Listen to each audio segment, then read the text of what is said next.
Halo, para ksatria penanggulangan bencana dimanapun Anda berada. Pada diskusi SKPDB kali ini, kita akan mempreteli skill, knowledge, dan prinsip kaji cepat bencana yang harus dimiliki oleh siapapun yang menyebut dirinya TRC, Tim Reaksi Cepat. Saya ulangi ya, Tim Reaksi Cepat, bukan Tim Ereksi Cepat. Nah, di meja diskusi kita ini udah numpuk nih sumber-sumbernya. Ada kurikulum pelatihan kaji cepat bencana berbasis kompetensi, ini yang terbaru dari Pusdiklat PB BNPB tahun 2023. Terus ada juga setumpuk peraturan terkait, nanti kita coba bedah ya intisarinya. Ada juga materi dari para suhu, para dedengkot di dunia PB, baik dari praktisi, akademisi, pemerintah, sampai Ornop atau LSM. Dan yang nggak kalah penting nih, ada catatan-catatan lesson learned, praktek terbaik dari teman-teman kita di lapangan. Udah dibagikan lewat email, WA, macam-macam lah ke dapur diskusi kita.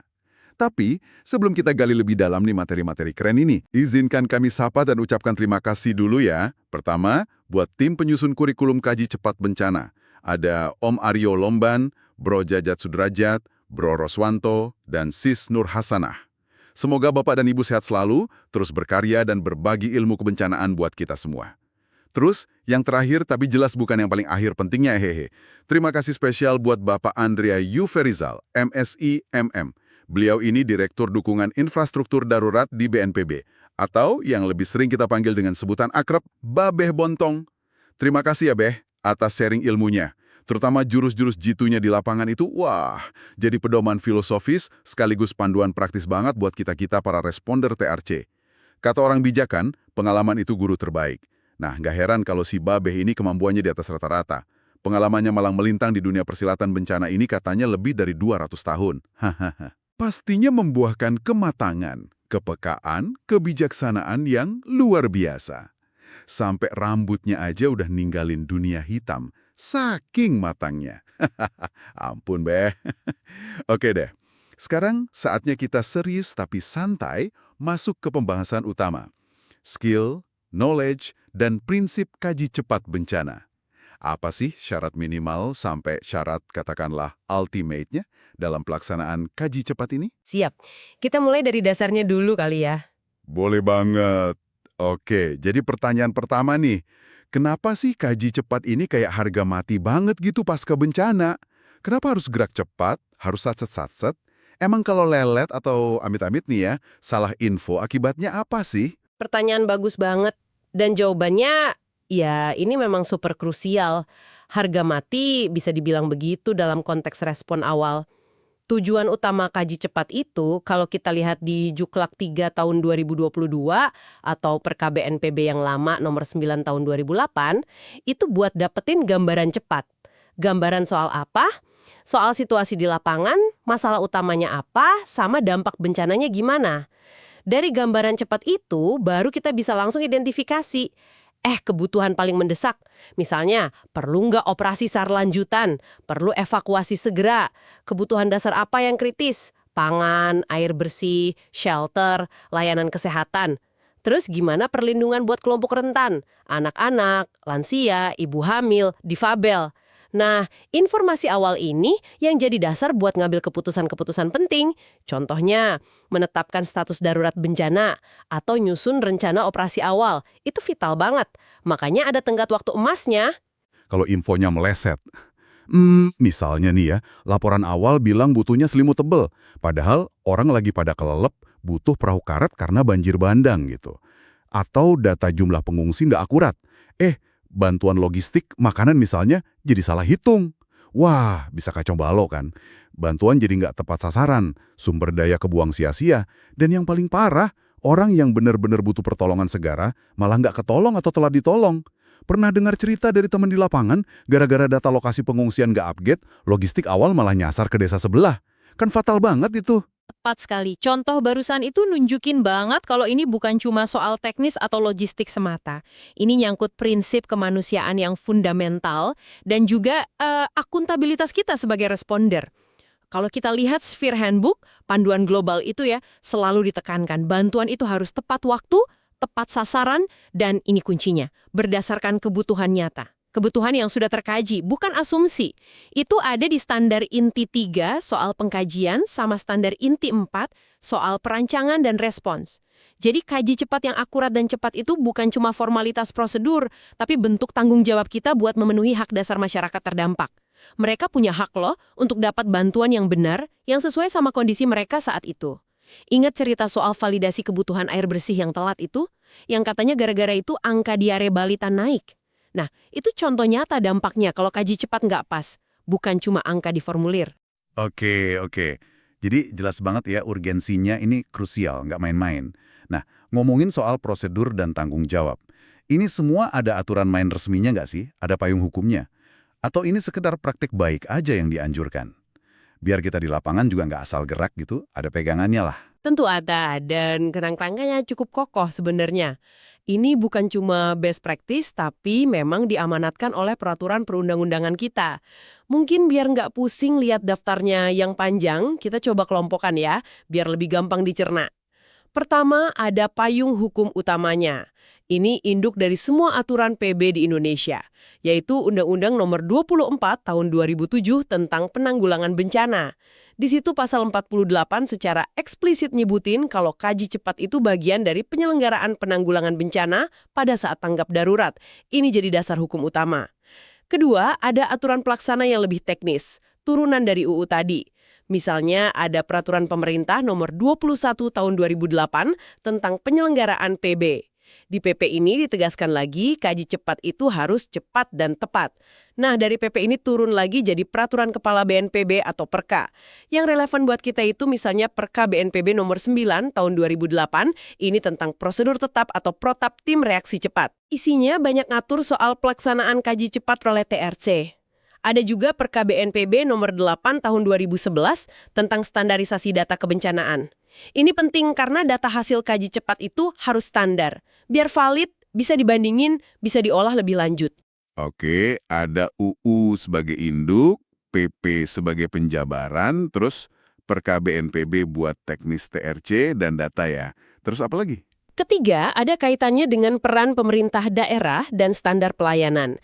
Undang-Undang Nomor 23 Tahun 2014 tentang pemerintahan daerah itu kan mengatur kewenangan dan tanggung jawab Pemda, termasuk BPBD di dalamnya, dalam urusan bencana di wilayahnya. Kaji cepat otomatis jadi bagian tanggung jawab mereka. Nah, terkait layanan dasar buat warga terdampak, ada juga PP nomor 2 tahun 2018 tentang standar pelayanan minimal, SPM. Dan turunannya lagi Permendagri nomor 101 tahun 2018 tentang standar teknis pelayanan dasar pada SPM sub urusan bencana daerah kabupaten kota. Jadi data dari kaji cepat itu jadi input penting buat memastikan layanan minimal kayak air bersih, sanitasi, pangan itu terpenuhi sesuai standar teknisnya. Wah, ini yang SPM sama Permendagri teknis banget ya. Tapi penting juga berarti ya, buat memastikan hak dasar warga terpenuhi. Betul, meskipun di lapangan mungkin kita lebih fokus ke Perka TRC atau Juklak, tapi kerangka besarnya nyambung ke SPM ini. Oh iya, satu lagi, Perpres nomor 8 tahun 2008 itu dasar hukum pembentukan BNPB sebagai koordinator PB nasional. Oke, cukup banyak ya lapisannya. Nah, yang terakhir, dan ini yang paling sering jadi pegangan praktis di lapangan sekarang, adalah petunjuk pelaksanaan atau Juklak BNPB nomor 3 tahun 2022 tentang pengkajian cepat. Ini isinya detail banget, paling update, jadi biasanya ini yang jadi kitab sucinya teman-teman TRC pas turun ke lapangan. Wih, kalau dirangkum gitu jadi lebih kebayang ya strukturnya, dari UU sampai Juklak terbaru. Jadi jelas ini bukan kerjaan iseng-iseng berhadiah ya, ada landasan hukumnya yang kuat. Ya meskipun kita tahulah ya, kadang birokrasi, tapi ini penting sebagai pegangan, biar kerja kita terarah, terukur, dan yang paling penting, akuntabel, bisa dipertanggungjawabkan gitu ya. Betul sekali, itu poin pentingnya, akuntabilitas. Nah, tadi disebut Juklak terbaru itu jadi panduan utama di lapangan. Berbekal aturan main itu semua, pas kita terjun di 24 jam pertama yang krusial banget itu, data apa aja sih yang wajib dikejar sama teman-teman TRC? Informasi kunci apa yang harus didapat secepat mungkin? Sip. Di fase awal banget itu, kita memang fokus ke data-data paling krusial buat pengambilan keputusan darurat. Mengacu ke Juklak 32022 dan perka-perka tadi, kita bisa kelompokkan jadi beberapa area utama nih. Yang pertama, jelas soal dampak korban dan pengungsian. Yang paling awal dikejar itu biasanya perkiraan kasar jumlah korban. Berapa yang meninggal, luka baik berat maupun ringan, berapa yang hilang, sama jumlah orang yang mengungsi. Di mana aja lokasi titik-titik pengungsian utamanya. Ini penting banget buat distribusi bantuan awal. Lalu, sedapat mungkin di awal, coba kumpulkan data terpilah. Perkiraan jumlah laki-laki perempuan, kelompok usia bayi 0-11 bulan, balita 12-59 bulan, anak 5-17 tahun, lansia di atas 60 tahun, terus identifikasi awal kelompok rentan spesifik, kayak ibu hamil, ibu menyusui, penyandang disabilitas, orang dengan penyakit kronis, atau ODGJ. Jumlah kepala keluarga juga penting. Kenapa data terpilah ini penting banget di awal, padahal kan situasinya masih kaos? Justru karena kaos itu, kebutuhan spesifik sering terlewat kalau datanya nggak dipilah. Misalnya, kalau kita tahu ada sekian banyak bayi, kita bisa segera siapkan MPASI atau susu formula. Ada lansia, mungkin butuh obat-obatan rutin atau makanan lunak. Ada ibu menyusui, butuh tempat khusus atau nutrisi tambahan. Jadi bantuan awal bisa lebih pas, nggak cuma bantuan generik mie instan dan selimut aja gitu. Oke, masuk akal banget. Korban dan pengungsian. Data terpilah. Terus apa lagi? Kedua, kerusakan kritis. Di awal, fokusnya bukan mendata detail semua rumah yang rusak ringan atau sedang, tapi lebih ke identifikasi kerusakan pada infrastruktur vital yang bisa menghambat respons atau membahayakan keselamatan. Contohnya, jalan utama putus total, jembatan akses utama ambruk, jaringan listrik padam meluas, sumber air bersih utama, PEM misalnya rusak parah, atau fasilitas kesehatan rujukan utama kayak RSUD lumpuh total. Terus gambaran umum kondisi perumahan juga perlu. Kira-kira berapa banyak rumah yang udah nggak layak huni sama sekali, yang penghuninya butuh shelter darurat segera. Jadi fokus ke yang vital dulu ya, yang dampaknya langsung ke banyak orang atau ke proses bantuan. Sip. Ketiga, Kebutuhan paling mendesak. Ini nyambung sama data korban dan kerusakan tadi. Masih ada kebutuhan SAR dan evakuasi nggak? Kalau iya, di mana dan butuh apa? Lalu kebutuhan dasar yang paling nggak bisa ditunda. Air bersih. Itu standar minimal SPIR 15 liter per orang per hari. Penting sebagai target awal. Terus pangan siap saji. Karena orang nggak mungkin masak di awal-awal. Shelter darurat, minimal terpal atau tenda keluarga. Layanan kesehatan dasar buat nanganin korban luka atau yang sakit mendadak. Sanitasi darurat juga minimal ada lokasi MCK sementara. oke, SAR, air, pangan, shelter, kesehatan, sanitasi. Basic needs ya. Lanjut, yang keempat, Keempat, kapasitas dan aksesibilitas awal. Ini penting buat tahu kita mulai dari mana. Sumber daya lokal apa yang masih ada dan bisa langsung dimobilisasi. Ada relawan setempat yang udah bergerak, puskesmas mana yang masih buka. Ada alat transportasi, motor, mobil, perahu yang bisa dipakai. Ada genset. Dan yang paling krusial, aksesibilitas. Gimana kondisi jalan menuju lokasi terdampak utama dan titik-titik pengungsian? Jalur mana yang masih bisa dilewati? Ada hambatan keamanan nggak? Transportasi apa yang paling mungkin digunakan? jadi kita nggak cuma data masalahnya, tapi juga potensi solusinya ya. Apa yang masih bisa dipakai. Sip, terakhir yang kelima, Kelima, konteks dan resiko lanjutan. Ini buat gambaran besarnya. Jenis bencananya apa sih sebenarnya? Kronologi singkat kejadiannya gimana? Penyebab utamanya apa? Terus, yang penting juga, perkiraan perkembangan situasi ke depan gimana? Ada potensi ancaman atau bencana susulan nggak dalam waktu dekat? Misalnya, gempa susulan yang signifikan, potensi banjir bandang susulan, atau longsoran baru. Infonya penting banget buat keselamatan tim yang bertugas dan juga buat perencanaan evakuasi atau mitigasi lebih lanjut. lengkap juga ya, 5 area itu buat data awal. Korban dan pengungsi, kerusakan kritis, kebutuhan mendesak, kapasitas dan akses, sama konteks dan risiko. Tapi tadi pas nyebut data terpilah kelompok rentan itu, jujur suka bikin nyesek gitu ya kalau ngebayanginnya. Di balik angka jumlah lansia sekian, jumlah difabel sekian, itu kan ada individu, manusia, dengan kebutuhan yang spesifik banget. Mungkin mereka nggak bisa teriak minta tolong sekeras yang lain. Atau data jumlah anak yang terpisah dari orang tuanya pas bencana. Penting banget ya data ini dikejar dari awal, nggak cuma jadi statistik di laporan. tapi biar bantuannya benar-benar bisa memanusiakan mereka, menyentuh kebutuhan personal mereka itu. Ini nyambung banget kan sama prinsip-prinsip kemanusiaan di Sphere, soal martabat dan non-diskriminasi? Sangat betul. Justru di situ seninya kaji cepat.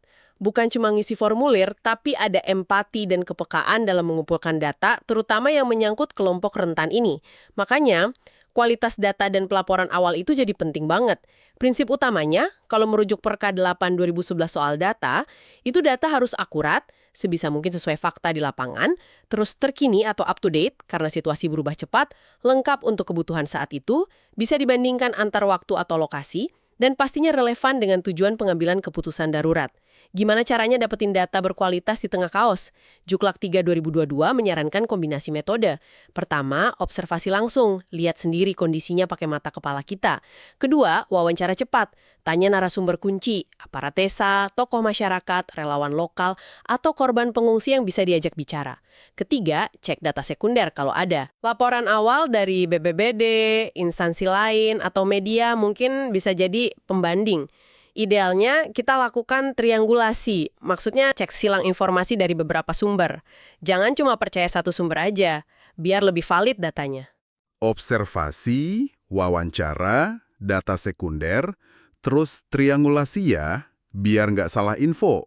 Betul. Hasilnya kemudian dilaporkan secepat mungkin. Makanya ada istilah laporan kilat atau flash report. Isinya ya informasi paling prioritas tadi, 5 area yang kita bahas. Nggak perlu detail banget, yang penting poin kuncinya masuk. Dikirim segera ke posko atau pengambil keputusan, bisa lewat radio, WA, atau apapun yang paling cepat. Nanti baru disusul laporan awal yang lebih terstruktur, terus ada laporan perkembangan secara berkala buat update situasi, dan terakhir laporan akhir tugas. Tapi flash report itu kunci banget di jam-jam pertama pasca bencana. Oke, jadi ada jenis-jenis laporannya juga ya, dari yang kilat sampai yang akhir. Flash report ini yang paling dikejar di awal berarti. Nah, dari pengalaman teman-teman di lapangan nih, yang suka cerita atau nulis lesson learned itu, biasanya data mana sih yang paling tricky, paling susah didapetin secara akurat di 24-48 jam pertama itu? Dan kenapa biasanya susah? Buat didapat akurat dan cepat itu misalnya, pertama, jumlah korban hilang. Ini sering banget simpang siur di awal. Banyak faktor, keluarga tercerai-berai, komunikasi putus total, kepanikan, kadang data ganda juga. Butuh waktu buat verifikasi. Kedua, data kebutuhan spesifik kelompok rentan, seperti yang kita bahas tadi.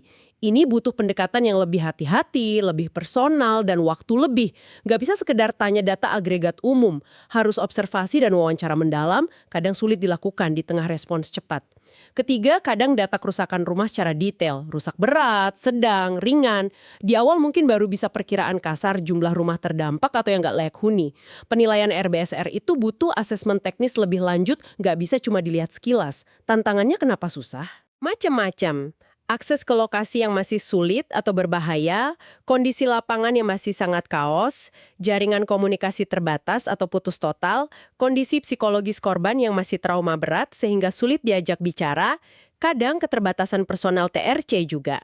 Oke, jadi korban hilang, kebutuhan spesifik rentan, sama detail kerusakan rumah itu sering jadi PR awal ya.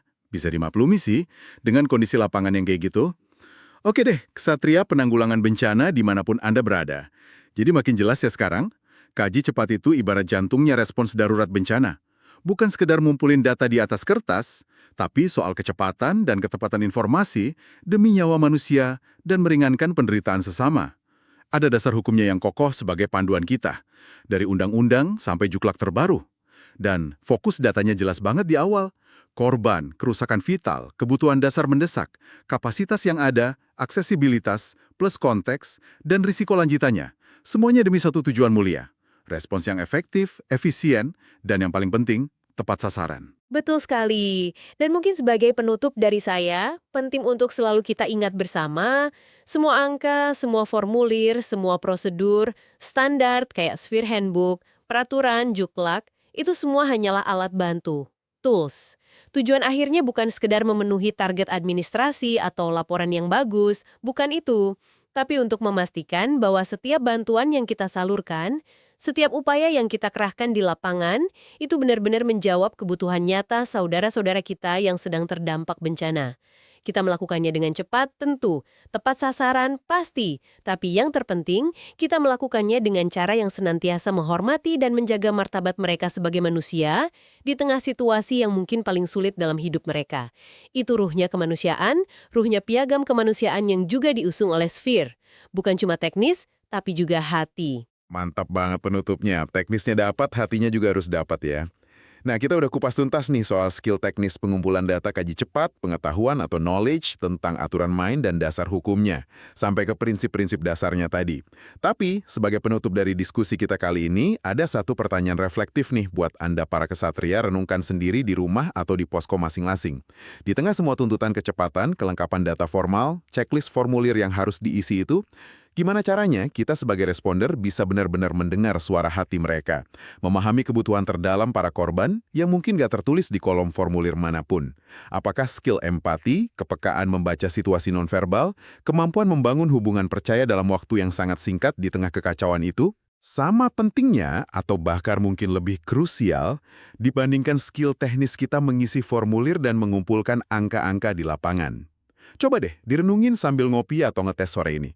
Sampai jumpa di pembahasan berikutnya.